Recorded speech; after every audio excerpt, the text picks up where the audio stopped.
I anticipate that at the Paris-Brest-Paris, there are going to be riders with a range of experience, from those that are riding their first ever 1200-kilometer event to those that have ridden the Paris-Brest-Paris many times in the past. Therefore, in this regard, I've invited my fellow randonneur, Joe Todd, who has experience of riding at least two Paris-Brest-Paris events in the past, to give us some advice as to how to most efficiently and safely navigate the road at this year's Paris-Brest-Paris event.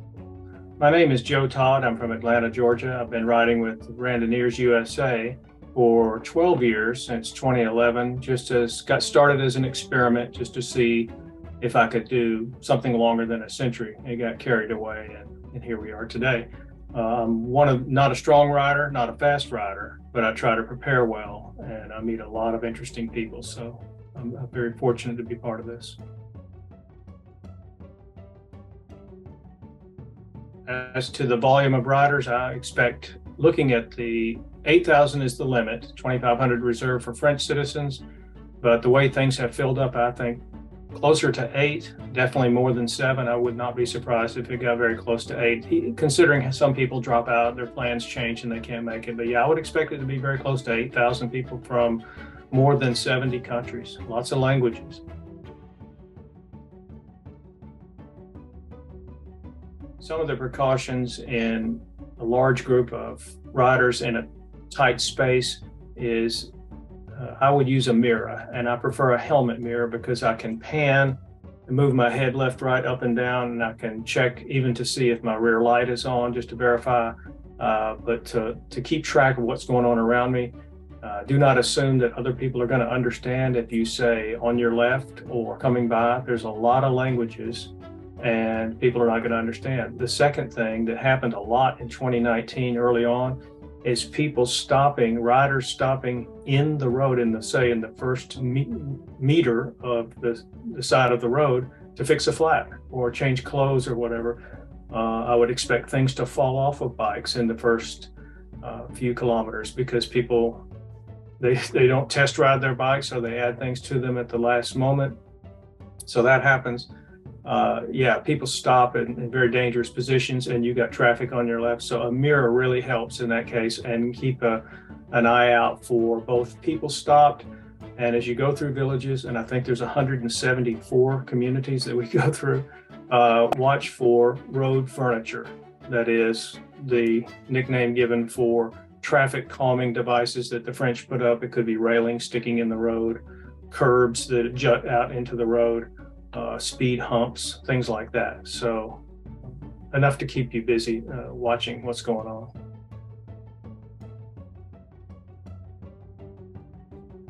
Some precautions in the early kilometers of PBP I would be aware of is you got tight packs of people, different riding etiquette from different countries, people perhaps passing on the wrong side of you, or one thing that's a concern is there's a lot of roundabouts or traffic circles, and I'm always concerned that people won't maintain the same radius as they go around, and they could pinch you off or force you into a curb.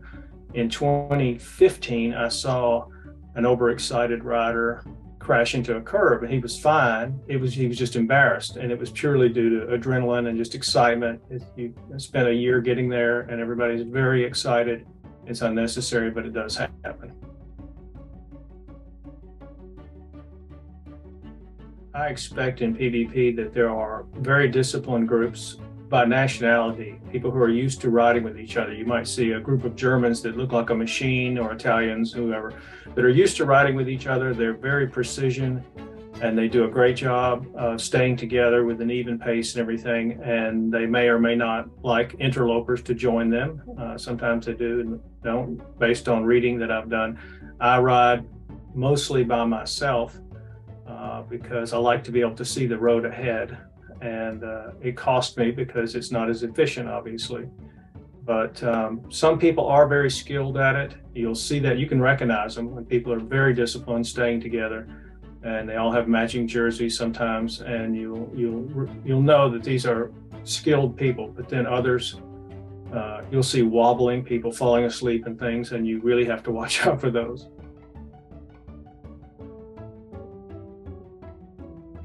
Falling asleep on the bicycle during PBP is a definite possibility. And it's important to keep in mind that many people in PBP will be attempting to ride twice as long as their longest. They had to ride a 600 to get there, but many people are attempting to ride 1200K, twice their longest ride. And yes, I have seen people, and I think going downhill myself in my first 400K, I realized that downhill, when your body is not making effort, you're coasting, is the time in the dark when you're more subject to doze off. I didn't have any problems with that, but I was crashed into, a fellow fell asleep, I think, and hit me from the side with his bike. And it was serious. It was very fast. And it was daylight, straight road, no cars, no other bikes around. I think he just was going downhill and fell asleep and crashed into me from the side, drifted off to the side and hit me. And so it does happen. I found a Japanese rider in 2015 who was falling asleep, and people were yelling at him because he was too dangerous, and it was getting close to dark. We were headed to Ludiac, and so I began peppering him with questions and asking him things, and I stuck with him and rode with him until he got to Ludiac. But I annoyed him with lots and lots of questions about his job and family and stuff to keep him awake till he could get there.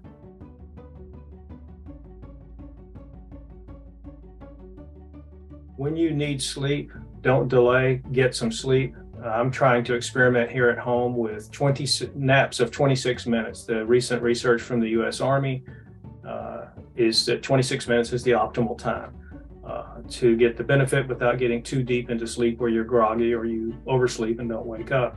So when you feel like you can't go on, this happened to me at 300K last time. I just could not go any longer. It was 11 o'clock in the morning. I knew that I was very, very sleepy. So I lie in the grass and I got 30 minutes. And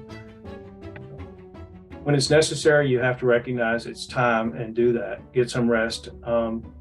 As far as mechanical things, there might be times when the mechanics will have a very long line. Could you sometimes leave your bike with them if it really needs repair and go take care of something else, bathroom, food, fill water bottles, do other things, and come back and get your bike? I know that people have done that before.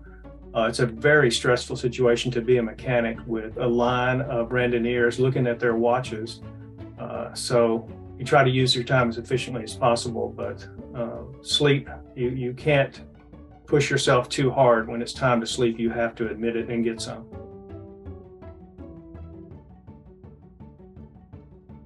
For lighting systems, the ACP put comments in their post-ride literature, the magazine that came out after either the 15 or the 19 edition, I forget, where they said that car motorists in France had complained, drivers that were on the route had complained that the headlights were blinding them.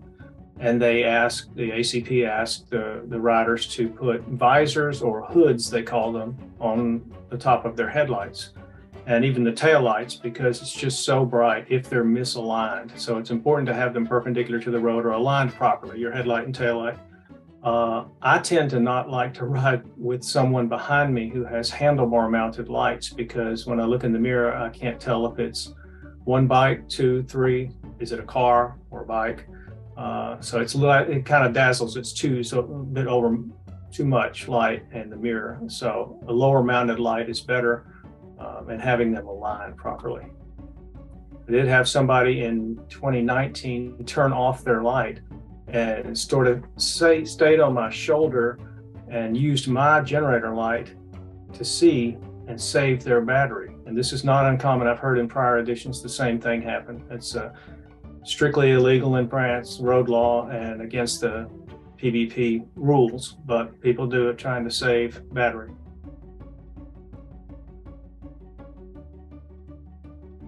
Rear lights is mandatory in France, and I believe, don't quote me on this, but I'm pretty certain in many European countries, and I think France as well, you are prohibited from having flashing front or rear lights. Cannot be flashing. Now, some people do. It's distracting. It's better to have a solid light. Once you see a line of taillights you'll never forget that sight of a curving S line of red lights. ahead of you, and it's quite a sight. But yes, you must have lights, and they will check them. I was stopped at a control, leaving a control, Ludiac, I think. Volunteers stopped me and wanted to know why my headlight wasn't lit. So I lifted the front of the bike and spun the wheel to get the generator, and he was satisfied that I had lights and let me go. But yes, you must have proper lighting.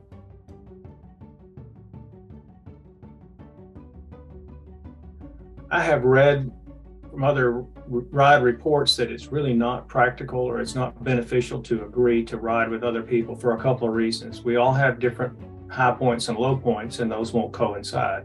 Second reason is you get to a control, there may be 2,000 people there, and you're quite unlikely to find the person that you rode in with in time. You'll be ready to go and they will not, or vice versa. So a better idea is to say, see me up the road, look for me, and just keep moving. However, I did see at the finish in 2019, clubs coming in who had obviously been riding together the whole time. There's a club from Ludiac, France, and they had obviously stuck together the entire time, and they all finished at once. I don't know how practical that is really for us. It's best to keep moving. If you're slow like me and you're in the 90-hour group, you can't waste time waiting for people.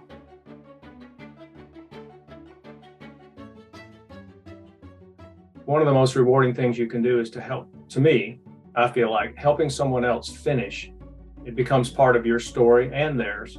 And it's very rewarding. If you have a zip tie, a piece of equipment, a tube, a piece of food, or something that you can help someone else keep moving and get to the next place, it's very rewarding, and it becomes part of the story. And it's the camaraderie, and I think it's very much a randonneuring thing. And so, yes, you're allowed to do that. One thing that kind of confused me about the public helping, and I just remembered this recently, for example, at the top of the hill climbing to get close to Brest, that radio antenna hill, there was recreational vehicles pulled over, and I did not stop and take advantage of their generosity because I thought that was not proper. I thought they were specific to their family or whatever. But then later I realized, well, that's against the rules. They couldn't do that because you can only have an RV within so many kilometers of the control. You can't have it out there in the middle of the route. So I should have stopped.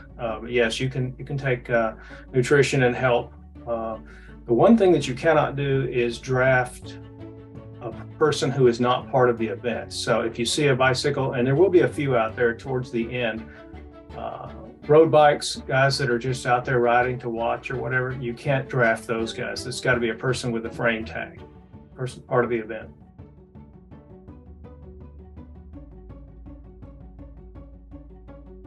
You are exactly right. There is a sense of camaraderie and bonding, I guess is what you call it. When you finish, you meet new friends along the way. And some guys have like a little laminated card with their Facebook information, their social media contact information, so that you could send them a postcard or whatever, or just keep in touch on Facebook. A sort of informal tradition is swapping jerseys. I ended up eating the meal after in Rambouillet with a dentist from Japan, and he was wearing a jersey from Italy, Randonneurs Italy, and he had just obtained it moments before. And so the next day after PBP, I took, if you can see, I made a little drawing, and I pinned it to my jersey, and I went to a sidewalk cafe in Rambouillet, and because of the language barrier, I sat there with this pinned to my shirt, and I ended up getting a nice couple of jerseys from Brazil. I don't speak Portuguese, and from the UK, and I brought jerseys from the US to swap with them, and so it's a nice keepsake, and it's a little token, something to remember from PBP.